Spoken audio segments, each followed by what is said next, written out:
দেখো 3 দিন ধরে আমাদের এদিকে ঝড় বৃষ্টি হচ্ছে, মোটামুটি সব দিকেই হচ্ছে।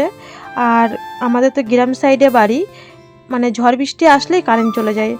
আজকে প্রায় 3 দিন ধরে ঠিক মতন আমি ভিডিও পোস্ট করতে পারছি না লাইভে, মানে কমিউনিটি পোস্ট দিয়েও আমি লাইভ করতে পারছি না, কারণ ঝড় বৃষ্টি হলেই কারেন্ট চলে যাচ্ছে। কি মানে সমস্যা, আজকে 3 দিন ধরে দেখো ভালোই কিন্তু বৃষ্টি হচ্ছে, অন্যদিকে দেখেছি এর থেকে আরও বেশি হয়েছে, এই কারণেই কিন্তু লাইভ করতে পারছি না। শুভ বিকাল বন্ধুরা, এখন বাজে 4:30, মানু ঘুমাচ্ছে। আর আজ 3 দিন ধরে এত ঝড় বৃষ্টি হচ্ছে, একটা বাজতেই ঝড় বৃষ্টি হচ্ছে, মানে আমি ঠিক মতন যে ক্যামেরাটা কোথাও রেখে ভিডিও করব, ভিডিওই মোটামুটি করতে পারছি না। তা আমাদের এখানে তোমরা তো দেখলে আমি নীল পুজো দিতে গেলাম। আমাদের যে জলেশ্বরে ভীষণ মেলা হচ্ছে, সেই নীল পুজোর আগের থেকে আজকে 1 সপ্তাহ ধরে, তা আমি ভেবেছি পয়লা বৈশাখের পরে ভিড় কমে গেলে মেলায় যাবো। পয়লা বৈশাখের পরের থেকে আজকে 3 দিন ধরে ঝড় বৃষ্টিই হয়, আমি আর মেলায় যেতে পারি না। এবার আমার তো 1 সপ্তাহ ধরে গ্যাস ছিল না, আজকে গ্যাস দিয়ে গেছে। তা বিশ্বদারা তো ওখানে দোকান দিয়েছে, আমি বলছি বিশ্বদা মেলা আছে, বললো আজকের দিনটাই মেলা আছে। তাই আমি যে আজকে যতই ঝড় বৃষ্টি হয়ে যাক মেলায় আমি আজকে যাবই। তো এখন 4:30 বাজে, যাচ্ছি, একটা দরকার আছে, আগে ওই দরকারটা মিটিয়ে তারপরে মানুর বাপি আর আমি মেলায় যাব। হচ্ছে চলো তাহলে মেলায় যাই, তারপরে এসে তোমাদের সাথে মানে খুব একটা দরকারি মেলায় যাচ্ছি একটা জিনিসের জন্য, তাহলে যাই, তারপরে এসে তোমাদেরকে দেখাচ্ছি। এই ভিডিওর মধ্যে 2 দিনের ভিডিও নিয়ে তারপরে ভিডিওটা আমি করছি। তাই এখানে দেখো সোজা চলে এসেছি কাকাদের ঘরেতে, যে মানুর বাপি রয়েছে। আমার কিছু মালের অর্ডার এসেছিলো, 2 পিস মালের অর্ডার এসেছিলো। তাই এখান থেকে কাকাদের দোকান থেকে নিয়ে নিলাম, কারণ এখান থেকে নিলে দেখো আমি ক্যাশ টাকায় বিক্রি করি, আমার 20 টাকা 30 টাকা, মানে আমি যদি একদিনে 50 টাকা কাজ করি তাহলে কিন্তু আমার মানুর একটা ফলের দাম হয়ে যায়। আমি হচ্ছে সবসময় মানে কম লাভ করার চেষ্টা করি, যাতে আমার কিছুটা হলেও 50 টাকা 100 টাকা আসলে দিনে আমার মানুর যে ফলের বেদনাটা বা কিছু একটা হয়ে যায়, ওর ওষুধপত্র, সেটা আমার কে দেবে। এর জন্য আমি খুব সামান্য লাভে বিক্রি করে দিই। তা আমি ওর বাপিকে ফোনে বলে দিলাম, বললো ঠিক আছে চলে আসো। তা আমি গেলাম, তা গিয়ে এখানে 2 পিস দেখো কত সুন্দর সুন্দর কালার, অনেকগুলো কালার দেখিয়েছিল, তার মধ্যে আমি 3টে নিয়েছিলাম, কারণ কাউকে যখন দেখাবো সে তো একটাতে পছন্দ করবে না। আমি বলেছিলাম কাকা আমি যদি 2টো বেচতে পারি 2টো বেচবো, কি যদি 3টে বেচতে পারি বেচবো, আর বাদবাকি যদি একটা রিটার্ন আছে তোমাকে রিটার্ন দিয়ে দেবো। তা কাকা বললো ঠিক আছে কোনো ব্যাপার নেই। তা শুধু 2 পিসের সাথে মানে 2 পিস, তার সাথে আরও কিছু অর্ডার এসেছিলো, গেঞ্জি জিন্স অর্ডার এসেছিলো। তাই আমি বললাম যে এরকম এরকম, ওর বাপিকে বললাম যে আমার যে কাস্টমারটা নেবে, তা আমি বললাম তার জামাইয়ের এরকম এরকম, তাও বললো যে কাকা তাহলে এরকম গেঞ্জি দেখাও। তো ওখান থেকে একটা গেঞ্জি একটা জিন্স, আর মানে জামাই মেয়েকে একজন দেবে, তা সেই মালগুলো আমি এখান থেকে নিয়ে নিলাম। আর এই দোকানে তো ওর বাপি থাকে, সেটা তো তোমরা জানোই। তা মালগুলো নিয়ে আমি এখানে সোজা চলে এসেছি, ও বিল করবে কাকাদের সাথে। তাও বললো যে আমি ওই ছোটো ঘরে বিল করে, তা বললো চলো আমরা একসাথে বেরিয়ে যাই। তো ওখান থেকে বেরিয়ে আমরা সোজা চলে এসেছি জলেশ্বর মেলায়। তোমরা তো জানো মেলা সেই নীল পুজোর আগের থেকে হচ্ছে, আমি ভাবলাম হয়তো মেলা ভেঙে গেছে, না মেলা ভাঙেনি। আর আজকে বিয়ের ডেট, আমাদের বাবার বাড়িতে আমার দাদার ছেলের বিয়ে, আমাদেরও নিমন্ত্রণ ছিল, আমার দিদি, তারপরে আমার বাবার বাড়ি ওরা সবাই গেছে, আমি শুধু বাদে। তো এখানে আজকে দেখছি কত বিয়ে হয়, দেখো আমাদের এই জলেশ্বর মন্দিরে প্রচুর বিয়ে হয়। আজকে দেখছি কি এখানে এসে আমরা 3টে বিয়ে দেখেছি, 3টে বর বউ দেখেছি বিয়েতে, এখানে যে বিয়ে হচ্ছে। আর প্রচুর লোক দেখলাম, মেলাতেও ভালো লোক হয়েছে, শুধু একটু বৃষ্টির জন্যেই সব কিছুই ভালোই দেখলাম জল জমে গেছিলো। ওই সাইডের দিকে দেখছিলাম, ওই দিকে আর ক্যামেরাটা করিনি। তা এই যে আমাদের জলেশ্বর মন্দির, সেদিনকে তো নীল পুজোর দিন তোমাদেরকে ঠিক করে দেখাতে পারিনি, হচ্ছে এত ভিড় যেখানে মন্দিরে আমরা পুজো দিই। এই যে মন্দিরের ভিতরে যে শিবটা দেখলে, এটা 12 মাস থাকে, আর যেটা জলের থেকে শিব তোলে ওটা আবার জলে ছেড়ে দিতে হয়, মানে পয়লা বৈশাখের পরে। তা এইদিকে দেখো সব বর বউ বিয়ের লোকজন সবাই দেখছে বর বউকে, আমরাও দেখলাম। তো ওখানে মন্দিরে প্রণাম করে ঠাকুরকে আমরা চলে আসলাম সোজা মেলার দিকে। তো মেলায় দেখছি যে না দোকান আছে, বৃষ্টির কারণে কিছু কিছু দোকান খোলেনি। তা আমি বললাম একটু চলো ঘুরি ভিতরে, দেখি কি কি দোকান বসছে। আর ভাঙা মেলাতে এসছি, তা দেখছি না ভালোই ভিড়, আর ভিড়টা হয় রাত্রের দিকে, কিন্তু আমরা তো খুব তাড়াতাড়ি চলে এসেছিলাম 6:30টার দিকে। আর দেখতেই পাচ্ছ কিছু কিছু দোকান খোলেনি, কিন্তু প্রচুর জিনিসের দাম হবেই না বা কেন, যারা এই যে খাজনা নেয় তারা যদি বেশি টাকা নেয় তাহলে আর কি হবে। এখানে বেচছে হরেক মাল, যা নেবে হরেক মাল 10 টাকা, 6 টাকারও ছিল। তা আমি কিচ্ছু কিনিনি, কী কী কিনেছি তোমাদের বাড়ি গিয়ে দেখাবো। আর তোমরা এখানেই দেখতে পারবে বেশ এখানে সুন্দর সুন্দর কানের হেয়ার বেল ক্লিপ। হ্যাঁ, আমি মানুষের জন্য দুটো, অনেকেই আমাকে কমেন্ট করেছিল যে মানুকে ক্লিপ কিনে দেবে, তা মানুর দুই একটা জিনিসই নিতে এসেছি উদ্দেশ্য করে। ক্লিপ নিলাম, খাবার দাবারের দিকে যাইনি, কারণ খাবার দাবার খাবো না। এইদিকে যখন বাড়ি যাই তখন এই দিকটা এসেছিলাম, মানে লাস্টে ভাঙা মেলার দিকে, এই বাড়ির দিকে যে চলে আসবো। তো এখানে ঝুড়ি কুলো টুলো, আর দেখো মাঝে মধ্যেই এরকম কাদা মেলার ভিতরে টুল এই পাশে আর কি বসছিল। তা আমি একটা কুলো নেব মানে মানুষ জন্য, এর জন্য কুলোর দিকটা এসেছিলাম ওর বাপি আর আমি। দেখো এখানে হাতের বেতের কাজগুলো এত সুন্দর, মানে এগুলো আর কি সুন্দর সুন্দর ঘরে যদি সাজানো যায়, বেতের যে জিনিসপত্রগুলো কি সুন্দর লাগছিল। তো এখানে ওর বাপি দাম করছিল কুলোগুলো কত করে, বলছিল 30 টাকা করে, 40 টাকা করে চেয়েছিল, আমি 30 টাকা করে নিয়েছি। আর এই পাশে ছিল পাখা। আর এই মেলাতে আমরা কিছু নিই না নিই, সারা জীবন প্রত্যেক বছর পাখা আমরা নেবই। তো প্রত্যেক বছর 3-4টে পাখা নিই। এই বছর একটা পাখাই নিলাম, কারণ আগের বছরে 2টো পাখা আমাদের আছে বলে আমি বললাম একটা তাল পাখা নাও, কারণ মেলায় আসবো পাখা নেব না, আমাদের জলেশ্বরের মেলা। আর দেখো ভালোই কিন্তু ঠান্ডা ঠান্ডা পড়েছে, সবাই চাদর গায়ে দিয়েছে। আমি ভিডিও করে নিয়ে এসেছি, মানু বলছে মা দেখেছো চাদরও গায়ে দিয়েছে, ঠান্ডা ঠান্ডা লাগছে। 3 দিন ঝড়ের কারণে বেশ ফ্যানটাও চালাতে হয়নি, সেরকম একটা গরমও নেই। আর আস্তে আস্তে লোক হচ্ছিল আমরা যখন মেলার থেকে বেরিয়ে যাচ্ছিলাম। এখান থেকে মানুষ জন্য একটা ফুল গাছ নিয়েছিলাম, ও বলেছিল মা একটা ফুল গাছ নেবে। আর পুতুলগুলো দেখো কি সুন্দর, কিন্তু প্রচুর দাম। আর নিইনি, কারণ মানুকে তো কয়েকদিন আগেই একটা পুতুল কিনে দিয়েছি, এর জন্য আর নেয়নি। ও অবশ্য বলেও নি, মেন উদ্দেশ্য ছিল ওর ক্লিপ নেওয়ার জন্য, ওর একটা ব্রেসলেট নেওয়ার জন্য। চলো সেটা ঘরে গিয়ে দেখাবো তোমাদেরকে। তা আমাদের মোটামুটি মেলা ঘোরা হয়ে গেল। তাই এদিকে মোটামুটি মেলা ঘোরা হয়ে গেল, আমরা কিচ্ছু খাইনি, কারণ বাইরের জিনিস মানুকে থুয়ে আমরা খেতে পারবো না, এর জন্য আমরা খাইও নি। বললাম চলো ঘরে গিয়ে কিছু বানিয়ে খাবো, তাড়াতাড়ি বেরিয়ে গেলাম। তাই এদিকে দেখো এত মানে এই জায়গাটায় বেশি কাদা হয়েছিল, তা ওর বাপি বললো আস্তে। তো এইদিকে দেখো আমরা বেরিয়ে গেলাম, বললাম একটু বাদাম নাও, বলছে না কবের ভাজা বাদাম বা কবের জিলাপি তার নেই ঠিক, এখন তো এমনি 3 দিন ধরে ঝড় হচ্ছে, বেচে কিনা সেরকম হচ্ছে না, তা নিতে হবে না, চলো। তাই বললাম তাহলে চলো, এর জন্য আর দাঁড়াইনি সোজা। তো ভেবেছিলাম বাড়ি গিয়ে তোমাদেরকে দেখাবো আমরা কি জিনিস কিনলাম, কিন্তু সেটা আর হয়নি। বাড়ি গিয়ে দেখছি কারেন্ট নেই। তো এদিকে মন্দিরে আরেকবার প্রণাম করে তোমাদেরকে মন্দিরের দৃশ্য আবার দেখিয়ে আমরা সোজা এবার চলে যাব টোটো করে বাড়িতে। বাড়ি গিয়ে দেখছি সেই কারেন্ট প্রায় এসে রাত 12:30টার সময় কারেন্ট এসে। তারপরে তোমাদের সাথে আর ভিডিও করতে পারিনি। এখানে দেখো গরম গরম জিলাপি ভাজছে, আমি বলছি দেখো গরম গরম জিলাপি ভাজছে, বলছে কি দেখো বাড়িতে নিলেই মেয়ে খেতে যাবে, কারণ কবে তেল আজকে প্রায় এখানে মেলা হচ্ছে সেই নীল পুজোর আগের থেকে। আর এই যে পাকা দিয়ে আমি হাওয়া খাচ্ছি টোটোর মধ্যে। তা টোটোতে উঠে বাড়ির দিকে রওনা হলাম। মেলার থেকে কি কি কিনেছি সেটা তোমাদের সাথে আর শেয়ার করতে পারিনি। তা আসছি সারা রাস্তায়, মানে রাস্তায় তো অবশ্যই অন্ধকার ছিল, বাড়িতেও এসে দেখি সেই একই অন্ধকার।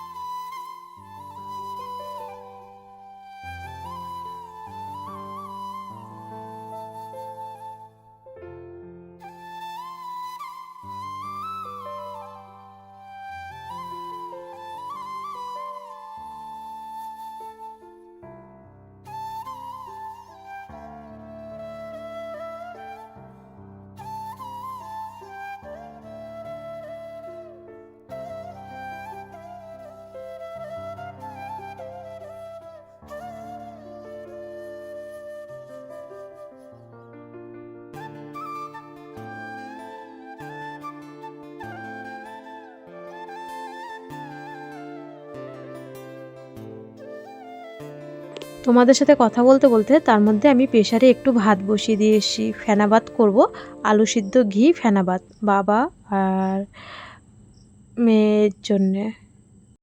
কাজ করছিলাম আর মানু চলে এসেছিলো তার মধ্যে ওর বড় মাদের বাড়ির থেকে। তা আমি নিচে মাদুর পেতে প্রত্যেক দিনই সব কিছু নামিয়ে একবার তোষক টোষক ঝেড়ে তারপরে পাতি। আর সব থেকে বড় কথা হচ্ছে আজকে 3 দিন ধরে বর্ষার কারণে কেমন জানি সব ভিজা ভিজা লাগছে, তাও তো এখনও বর্ষাকাল আসেনি। তাই এদিকে ভাতটা বসিয়ে দিয়ে এসছে, যে ভাতটা হয়ে যাক তারপর তোকে খাওয়াবো। মানু বলছে না মা, আমি একটু হালকা টিফিন করেছি, এখন আমার খিদে নেই, আমি পরে খাবো। আমি বলছি দেখ পড়াতে চলে আসলে তারপরে কিন্তু আর খেতে পারবি না। বলছে আমার কোনো ব্যাপার নেই, আমার পেট ভর্তিই আছে। তাই বললাম তাহলে ঠিক আছে, তাহলে একবারে ঘরটা গুছিয়ে নিই। আর এইগুলো আজকে 3 দিন 4 দিন ধরে হয়ে গেছে। আজকে একটু গরমও পড়েছে, 3 দিন বেশ ভালোই কাটলো, একটু ঠান্ডা ঠান্ডা ভাব ছিল। আজকে দেখছি হঠাৎ আবার গরম পড়েছে, কারণ একটু রোদও উঠেছে। তা এগুলো না পাল্টালে আর ভালো লাগছে না, তাই ভাবলাম পাল্টিয়েই নিই আজকে। এদিকে মানুকে যতটা পারি পড়াশোনা ততটাই আমি দেখানোর চেষ্টা করি, যতটা পারি। কারণ ওকে আজকে পড়াতে মানে এখন পড়াতে চলে আসবে, তাই যে তুমি পড়তে বসো, আমি দেখো বিছানা গুছাতে আবার চলে যাচ্ছি। দেখছি গ্যাস মানে প্রেশারে যে ভাতটা বসিয়েছি সে বেশি একটু জল দিয়েছি, জলটা যদি বেশি হয়ে যায় তাহলে পুরো গ্যাস ভরে যাবে। তা বিছানাটা গুছিয়ে ঘরটা মোটামুটি একটু গুছিয়ে নিলাম হালকা করে। আর দেখো মাটিটা না পুরো ভিজা ভিজা হয়ে গেছে, ওই যে 3 দিন বর্ষাতে, আর বর্ষাকালে তো আরও বেশি ভিজা ভিজা হয়ে যায়। তা আমি ঘরটা ঝাড় দিয়ে ভাবছি বর্ষাকালে না ঘরে কার্পেট পেতে দেবো, বা প্লাস্টিকের চট বড় করে সেলাই করে নিয়ে এসে অনেকগুলো চট কিনে আনবো। ভাবছি মনে মনে বর্ষাকালে যে একটা বড় প্লাস্টিকের চটের মতন, বড় তিরপলের মতন করে নিলে পিন দিয়ে ঘরে মেরে রাখলে তাহলে এরকম ঘরটা ভিজা ভিজা হবে না।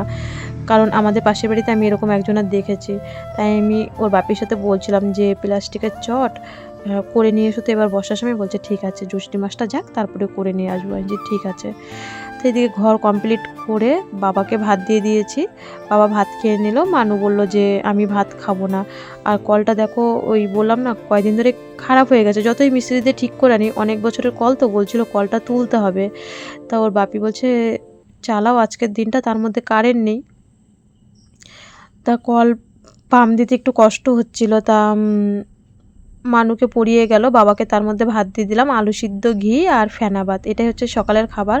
ওকে খাইয়ে আবার দুপুরে রান্না করব। তা বাবা বলল কি যে মানে আমাদের দোকানে যে মাল দেয়, বলছিল মানুকে বলছিল যে বোন ফোনটা একটু লাগিয়ে দিত আমার ফোন থেকে। তা ওর নাম্বার খুঁজছিল যাকে আর কি ফোন লাগাবে। তাই এদিকে ওকে খাইয়ে দিলাম, খাইয়েও চলে গেল ঘরে। রান্নাবাটি খেলছিল, আমি এদিকে চকিতে বসে সবজিগুলো কেটে নিই। কী রান্না হবে দুপুরে হবে শাক, আর হবে মাংস, আর ডাল তো হয়, সেটা তোমাদের তো ধরার বাইরে। তো এদিকে আমি শাক, পেঁয়াজ, রসুন, দুটো আটির শাক তো একা একা বাছতে একটু টাইমই কিন্তু লাগে। তো এদিকে মোটামুটি শাকও বাছা হয়ে গেল, পেঁয়াজ রসুন কেটে আলু কেটে সব কিছুই রান্নাবান্না গুছিয়ে নিয়েছি। রান্না করতে করতে হঠাৎ দেখছি আমাদের বাড়ি কে এসছে। হ্যাঁ আমি জানতাম আসবে, কিন্তু আজকেই যে আসবে বুঝতে পারিনি। বলতো খালি ফোন করলে সারপ্রাইজ, আমাদের পুচু সোনা বলতে পিসি তোমাকে সারপ্রাইজ দেবো, কিন্তু কী দেবে সেটা আর বুঝতে পারতাম না। তা দেখো আমাদের পুচু এসছে, মা কত কিছু পাঠিয়েছে, তোমাদের সাথে আজকে সেটা ভিডিও শেয়ার করিনি, কালকের ভিডিওতে অবশ্যই শেয়ার করব মা কী পাঠিয়েছে। তা ওরা যেই এসে সেই আমার না তার মধ্যে হোয়াটসঅ্যাপে মেসেজ এসে আমার বিছানার চাদর মানে পার্সেল করে, মানে আর কি পুরো গিফট করে দিতে হবে, একটা অনুষ্ঠান বাড়িতে যাবে। এটা আমার আর কি দেখো হাজার যতই সবাই বাড়িতে আসুক, আগে ভাবি আমার বেচা কেনাটা আগে, তারপরে, কারণ সেখান থেকে আমি 10 টাকা হলেও লাভ করব। তা বিছানা চাদর সেই মানে ফটো তুলে হোয়াটসঅ্যাপে পাঠালাম কোনটা নেবে। তা সেই বিছানা চাদরটা প্যাক করে দিলাম। তোমাদের সাথে লাইভও করতে পারছি না ঠিক মতন, কারণ ওই যে বললাম না ঝড় বৃষ্টি কারেন্ট না থাকার কারণে করতে পারছি না, তোমাদেরকে দেখাতেও পারছি না। আর বারবার কমিউনিটিতে পোস্ট দিয়ে আমার নিজেরই লজ্জা করছে। তা আমি কাজল আস্তে আস্তে না আমার রান্না হয়ে গেল, তোমরা দেখতেই পাচ্ছ মানুর বড় মামি আর বুনু চলে এসছে। তা আমি রান্না করে বাবাকে আগেই দিয়ে দিয়েছিলাম, একটু লেট হয়ে গেছিলো। তা আমি বললাম কাজল তুই ভাতটা বার, আমি সব বাসনগুলো মেজে নিয়ে আসছি, কারণ সবটা গুছিয়ে বসবো তো। আর বাবার ভাতটা পুরো রাত 2টোর সময় দিয়ে দিয়েছিলাম, মানু 1টার সময় খেয়ে নিয়েছিল, মানে ওর মামিরা আসার আগে। আবার আমাদের সাথে বসে খেতে, কারণ ওদের আস্তে আস্তে। শুভ বিকাল বন্ধুরা, এখন বাজে 4টে, আর দেখো আমরা রেডি হয়ে গেছি, চলো দেখি কোথায় যাচ্ছি। যেতে যেতে তোমাদের বলি আর কাদের বাড়ি যাচ্ছি। ওই গুঁড়ো দুটো বিছনা করে দিয়ে এসে ওরা শুয়ে আছে, আর এই যে আমরা বেরোচ্ছি। তো দেখো আমরা দুইজন হাঁটতে হাঁটতে প্রায় হাঁসপুর বাজারে চলে এসেছি। তার মধ্যে বদ্দা আবার ফোন করেছিল, কারণ টোটো বা অটোর জন্য দাঁড়িয়েছিলাম। হাঁটতে হাঁটতে অর্ধেকটা চলে এসেছি। কাজল বলছে দেখো, আমাকে বলছে 20 টাকা বেঁচে গেল। আমি বলছি হ্যাঁ। তাই যে আমার বোনের বাড়ি এসেছি, আগে একদিন বোনের বাড়ি যখন অনুষ্ঠান হলো তখন এসেছি, আর এই যে আজকে আবার বোনের বাড়ি আসলাম। তা বোনের বাড়ির থেকে এখান থেকে যাব ভাসুরের মেয়ের বাড়িতে। তা বোন আবার রাস্তাটা দেখিয়ে দিচ্ছে, আর ওদের পাশের বাড়ি কে জানি বলছে আমি ক্যামেরা অন করেছি। তা আমরা দুজন হাসছি। তা বোন বললো দিদি এই দিক দিয়ে চলে যা, মানে ওদের এই চাতাল, এটা তো ওদের ধানের চাতাল, মানে ধানের ব্যবসা ওদের, আমার বোনদের। তা ওইখান থেকে মেয়ের বাড়ির থেকে তারপরে যাব ভাসুরের মেয়ের বাড়ির থেকে। এখন যাচ্ছি আমার মানে এই যে বৌদি পাশে, মানে আমার বড় বৌদি বড়দা শ্বশুর বাড়িতে। কারণ তোমরা জানো ভালো করে, হাঁসপুর থেকে আবার টোটো করে নিয়ে নিলাম, কারণ অনেক একটু ভিতর দিয়ে হাঁসপুর বাজার দিয়ে যাব ভিতরে। কিছু করার নেই, টোটো একটু বেশি টাকা ছিল, সেটাই দিতে হবে, আর কি করা যাবে, কারণ এতটা হেঁটে এসে আবার হেঁটে যাব। আর এটা হচ্ছে আমার বড়দা শ্বশুর বাড়ি। কাজল কিছুটা ও সুকেশ থেকে জামা কাপড় নিয়ে নিল, আমাদের বাড়ি রয়েছে পরবে বলে। ওইখান থেকে সোজা চলে গেলাম আমরা ওর বাড়ির থেকে জামা কাপড় নিয়ে হাবড়ায়, কারণ কাজলের কিছুটা কাজ দরকার আছে, মানে ওদের বাড়ির বাবার বাড়ির তরফের থেকে কিছুটা কাজ ওর আছে, বলে না মেয়ে আসলে বাড়িতে কাজ বাড়ে বা কিছু। তা আমরা হাবড়ায় কাজটা মিটিয়ে জলেশ্বরে যাচ্ছি। আর ওর বাপিকে ফোন করলাম, ওর বাপি বললো আমিও জলেশ্বরে পৌঁছে গেছি। তাই বললাম তুমি 2 মিনিট দাঁড়াও, আমি আসি। এখানে এসে আমরা শান্তিদার দোকানে, যদি ভিডিওটা আজকে দেখে, আমার চ্যানেলটা আজকে সাবস্ক্রাইব করেছে ওই যে দিদি, যদি ভিডিওটা দেখবে যে এটা হচ্ছে দিদির দোকান। এটা হচ্ছে মেন আমার ভাসুরের বন্ধুর দোকান, কিন্তু তার থেকে এখন মানুর বাপির সাথে বেশি সম্পর্ক, দাদার সাথে। তা দাদার দোকানে আমরা চা খেলাম, জল খেলাম, খেয়ে আমরা ঢুকে গেলাম সোজা মেলাতে। কিচ্ছু কিন্তু কিনিনি, তাও একটু মেলাতে ঢুকলাম। আর কাজল তো এই জায়গার মেয়ে, ও তো মেলায় যাওয়াটা তো এটা স্বাভাবিক, তবু অনেক দিন যেতে পারে না। তা মানুর বাপির কাছে কাজলের যে জামা কাপড়ের ব্যাগটা সেইগুলো ওকে দিয়ে দিলাম। আমরা বললাম তুমি যাও, আমরা আসি, কারণ বাচ্চা দুটো বাড়িতে রয়েছে একা একা। তো বললো ঠিক আছে আমি চলে যাচ্ছি, তোমরা আস্তে ধীরে আসো।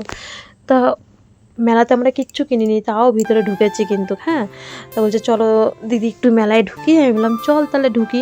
কিছু খাইও নি কিন্তু, হ্যাঁ, দুটো দোকান ঘুরে চলে এসেছেন। যে কিছু নিবি, বললো না। আমি ওকে অনেক জোর করলাম ক্লিপ নে, কি মালা নে, বা কিছু আমাদের পুজোর জন্য খেলনা নেও, বলছে না কিচ্ছু নেব না। আর আমরা কিছু খাই নেবে, আমি ওকে অনেক বলেছি কি রে কিছু খা, 10 টাকার ফুচকা খা, তুই খেলে আমিও খাবো। আর আজকে 2 বছর হয়ে গেছে মানু কিছু খেতে পারে না বলে ফুচকার স্বাদ বলো বা বাইরের কোনো ভাজাভুজি বা আইসক্রিমের স্বাদ আমরা সবটাই ভুলে গেছি। জানি না আবার কোনো দিন কবে খাবো বা কি কিছু। আর 6টা মাস 1 বছর কষ্ট করলেই তারপরে আবার সব খেতে পারবো।